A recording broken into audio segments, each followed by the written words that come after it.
Y a esta hora de la mañana conversaremos con Marcelo Orellana Carrera, él es consultor en derechos humanos. Señor Orellana, ¿cómo está? Buen día, bienvenido a este espacio. Un gusto saludarles. Siempre es grato poder compartir con los radioescuchas, más aún por Corape, y un tema tan importante como el de la migración. Agradezco la gentileza de la invitación.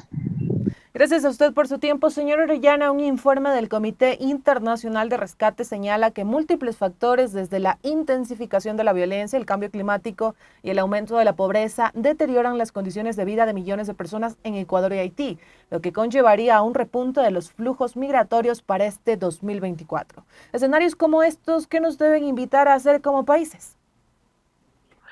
Mire, y fundamentalmente desde derechos humanos, y se debe ratificar que la historia de la humanidad está hecha de migraciones, la primera cuestión.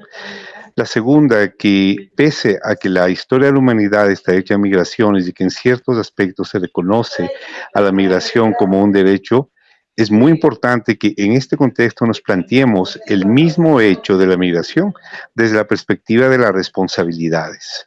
Es, por supuesto, comprensible que haya personas que, huyendo del cambio climático, huyendo de los conflictos sociales, huyendo del deterioro de la calidad de vida en muchos países, en este caso en el nuestro, se presenten esas situaciones. No obstante, cuando hay de por medio el peligro de la integridad física, el interés superior de la niñez, la situación de personas con discapacidad, el fenómeno migratorio debe pasarse ya por el filtro de la responsabilidad, tanto de los estados expulsores, qué se está haciendo para mejorar la calidad de vida, considerar y recrear condiciones de arraigo, y de los estados receptores, incluidos los de tránsito, qué se está haciendo para garantizar el derecho a la vida, la integridad física, la integridad moral, la no exposición de estas personas al fenómeno de trata y sobre todo ir consolidando una situación de garantía a los derechos de las personas que están en movilidad humana. Pienso que el tema no debe postergarse, debe abordarse desde la perspectiva de la responsabilidad personal, la responsabilidad estatal y la responsabilidad de los organismos internacionales.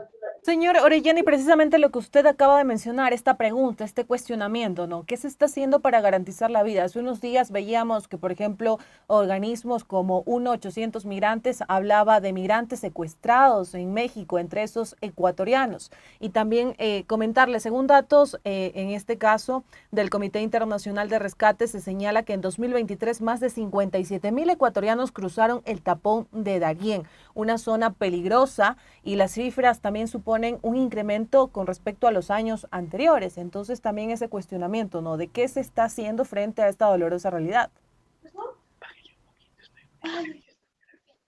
Mire, yo volvería a lo que significaría la responsabilidad colectiva frente a derechos fundamentales. Y ya en el fenómeno migratorio no está de por medio solamente el derecho a la libre movilidad o el derecho a desplazarse o el derecho a migrar, está de por medio el derecho a la vida.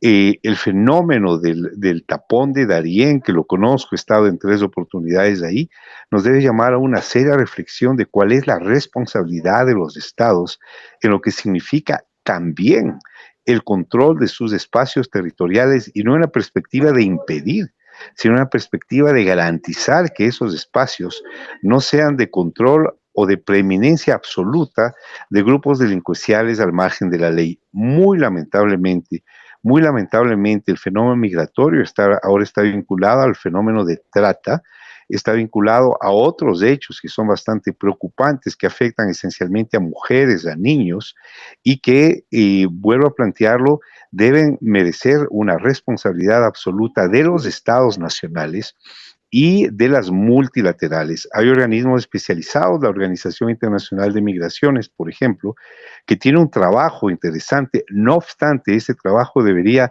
apuntalarse, debería multiplicarse y debería responder a la realidad de las personas de movilidad. Hace una semana se hablaba con un alto funcionario de una de estas organizaciones y planteaba que los indicadores, que las cifras no revelan lo que supuestamente se estaría dando como fenómeno migratorio. Pero obvio, si nadie al migrar o al dejar su país o al pasar por el Darién deja un registro de que se está yendo de Ecuador o que está ingresando a Colombia, menos aún de que está ingresando a Panamá o de que está avanzando por métodos y rutas informales hacia otros países.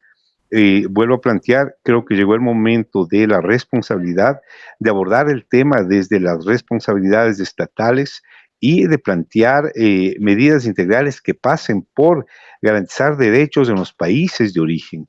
No se puede aceptar con resignación que en el caso de Ecuador, por ejemplo, la gravísima situación derivada de la violencia, vacunas y todo eso, pase por el desmantelamiento de las políticas públicas de los estados. Los estados, al contrario de desmantelar sus instituciones y de debilitar las políticas públicas, deberían fortalecerla y ampliar las políticas públicas que permitan que las personas, las familias, vayan reencontrándose con razones para quedarse en sus países y razones para evitar la migración forzada, la migración forzosa. Hay razones de fuerza mayor, las razones vinculadas al cambio climático, a los conflictos internos, como el del hermano país de Colombia, que generan un flujo permanente de personas. No obstante, incluso en esas condiciones de bastantísima dificultad, debe prevalecer la responsabilidad estatal en garantizar derechos fundamentales de las personas en movilidad. Señora Orellana, y usted también en esta entrevista ha comentado pues que conoce el tapón del Darién, que ha estado en esta zona, que como le mencionamos es un cruce para los migrantes, no solamente ecuatorianos, sino también los migrantes que desean movilizarse a otro lugar. También consultarle cuáles son esos peligros y cómo es esta zona para las personas que no conocemos, y también nos llama mucho la atención, nos asombra y nos duele cuando escuchamos noticias de migrantes encontrados lastimosamente muertos en este lugar.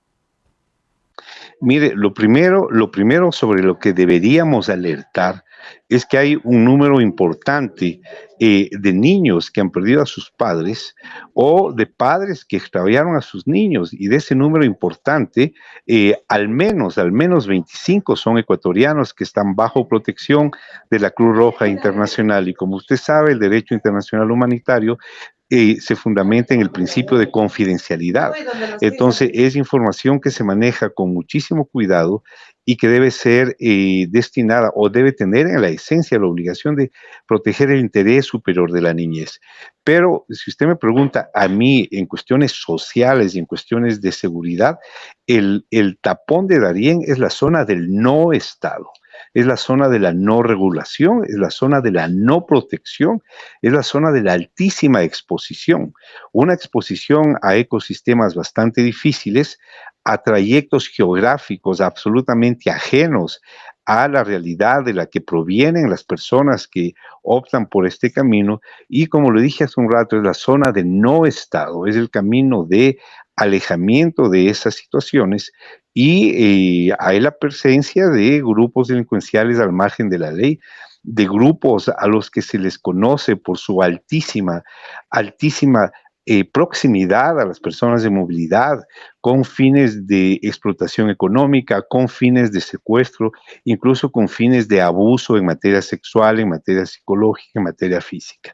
Vuelvo a plantear, incluso en lo delicado de la situación y delicado del tema, que es una responsabilidad, en este caso de los padres, llevar a los niños, de adultos llevar a la niñez, y una responsabilidad de los estados, sin desconocer la obligación de protegerlos o la obligación de impedir que se expandan estos grupos delincuenciales al margen de la ley. Debe haber la información adecuada, debe haber un proceso de concienciación adecuado, y también, siendo partidario del derecho a movilizarse y el derecho a migrar, también debe haber medidas restrictivas. No es posible que se permita que una madre con 2, 3, 4 niños inicie ese trayecto.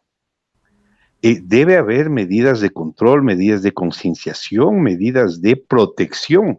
Si no es a los adultos mayores, perdón, si no es a los padres mayores, debe ser a la niñez. Es una situación extremadamente delicada que no va a cambiar.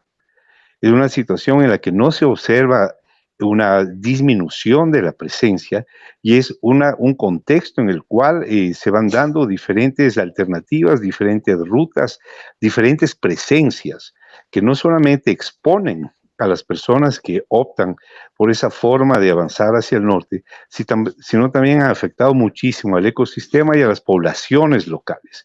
Es una situación que merecería la atención global, debería generarse un accionar conjunto de los países que tengan en la columna vertebral de este accionar mejorar las condiciones de arraigo de las personas en sus respectivos países. Señor Orellana, y usted ha mencionado en este caso que el tapón del Darién es una zona de altísima exposición y consultarle también esta travesía que tienen muchos de los migrantes ecuatorianos, también de otros países por el tapón del Darién. ¿Cuánto dura? ¿Cuánto dura esta zona en donde ellos transitan, este trayecto? Mire, es extremadamente doloroso el tema. Puede durar muchos días si las personas no tienen los recursos para pagar a estos grupos que están activos al margen de la ley. Hay trayectos que lo pueden hacer en una lancha a motor, lo hacen en 4 o 5 horas, y si no tienen los recursos para pagar 300, $400 por persona, ese mismo trayecto lo hacen caminando y puede tomar 2, 3 días con estadías en un bosque húmedo con temperatura a más de 40 grados, ¿no?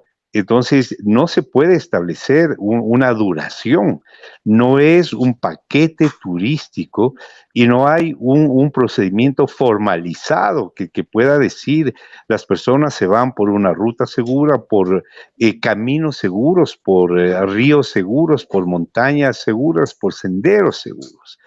La situación se da en medida de las posibilidades. Hay personas que pueden pagar un guía, y hay personas que pueden pagar un viaje, hay personas que pueden pagar una estadía, hay personas que van preparadas con la cantidad de agua adecuada, mínima, ¿no? Hay personas que incluso en términos de salud han tomado las medidas adecuadas, pero hay otras personas, cito a manera de ejemplo, hay una persona hipertensa con algo de sobrepeso que a las 2, 3 horas de caminata no podía más, ¿no? Y pudimos constatar el caso de una señora que tenía un problema de salud y que tuvo que delegar a su hijo, encargar a que otra familia, otra pareja más joven, más vital, se hiciera cargo de su hijo, sin la certeza de que ella iba a poder llegar 2, 3 días después o 4 días después cuando sus fuerzas lo permitan.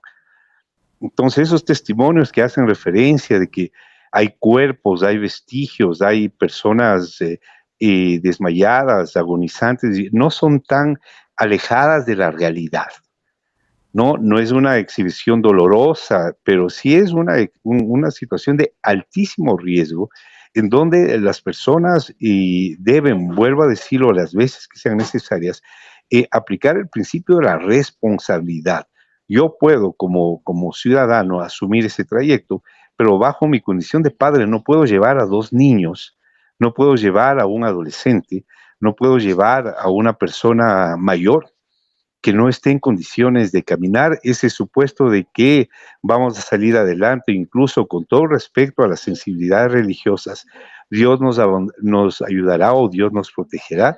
Ese tipo de preceptos que los respetamos no son aplicables a una situación de riesgo que implica el hacer un trayecto que antes era considerado de bastante riesgo, extremadamente importante, porque fueron zonas pues habitadas exclusivamente por pueblos indígenas asentados en la región, adaptados a esos ecosistemas, etcétera, pero en la actualidad se ha convertido en el paso obligado, forzado y forzoso de decenas de miles de personas que van dejando también su costo ambiental, su costo en materia de salud y esencialmente el principio fundamental constatado, la realidad fundamental constatada es la desinformación y la altísima exposición. Es extremadamente riesgoso, es extremadamente peligroso, es altamente demandante y no se puede bajo ningún punto de vista pensar en que se lo puede hacer esperando que sea la suerte la que les conduzca por el lugar adecuado. Señor Orellana, lamentable pues toda esta situación que usted nos está comentando, que es de conocimiento y que nosotros también podemos ver en diferentes redes sociales y en medios de comunicación. Y ya en la parte final de esta entrevista, usted también durante este diálogo ha hecho mención al derecho internacional humanitario. ¿Cree que también esto es algo que debería fortalecerse en conjunto con todos los países? ¿El derecho internacional humanitario? No solamente creo, tengo la firme convicción de que es importantísimo accionar conjunto, no solamente de países como Ecuador, Colombia, Panamá, debería ser ya un accionar conjunto del continente con todo el apoyo de las multilaterales que vayan a la raíz fundamental de este éxodo que tiene un elemento fundamental que es el empobrecimiento. No podemos desconocer que las condiciones de vida de nuestros países se han deteriorado enormemente y que el desmantelamiento de las políticas públicas garantes de derechos, más aún de sectores fundamentales como niñez, adultos mayores, personas con discapacidades, están bienvenidos a menos en la generalidad de nuestros países. Entonces, se está dando un fenómeno de éxodo, de fuga, de huir por la pobreza, y ya es hora de que en el derecho internacional de los derechos humanos y en el derecho internacional humanitario se apliquen principios como, por ejemplo, el derecho a no ser más empobrecidos, el derecho a no tener que migrar de manera forzosa, el derecho a vivir en una sociedad de paz y seguridad, el derecho a que los estados cumplan su responsabilidad fundamental en términos de derechos humanos, que es el de garantizarlos. Y esa es una responsabilidad colectiva en la que sí se debe actuar de manera personal, de manera institucional, de manera de Estado nacional y de las multilaterales. Señor Orellana, le agradecemos mucho por su tiempo para los medios comunitarios de Corapa. Esperamos seguirlo teniendo en otro espacio. Gracias por acompañarnos. A las órdenes siempre. Amigos y amigas, y con esta entrevista del día nos vamos a una pausa. Sigan en sintonía de los medios comunitarios de Corape.